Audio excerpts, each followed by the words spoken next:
14 জুলাই তারকেশ্বরে শ্রাবণী মেলার উদ্বোধন থাকবেন মুখ্যমন্ত্রী শুভেন্দু অধিকারী। চলবে 1.5 মাস ধরে। বেলা 1টায় তারকনাথ মন্দির থেকে শোভাযাত্রা করে মেলায় প্রবেশ করবেন সাধুরা। আর এরপর শুরু হবে ধর্ম সম্মেলন। হাজারেরও বেশি সাধু সন্ত যোগ দেবেন সনাতনী ধর্মসভায়।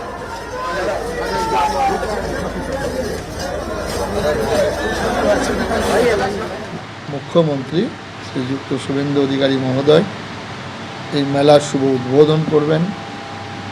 আর প্রায় পশ্চিমবঙ্গের ভারতের বিভিন্ন প্রান্ত থেকে আমাদের 1000 সাধু সন্ত ওখানে উপস্থিত হবেন। সমাজের বিশিষ্ট যারা বিভিন্ন আশ্রমের যারা মণ্ডলেশ্বর মহামণ্ডলেশ্বর তারা সব আসবেন। এই প্রথম বাবা তারকেশ্বরকে কেন্দ্র করে একটা সুন্দর অনুষ্ঠানের আয়োজন করা হয়েছে।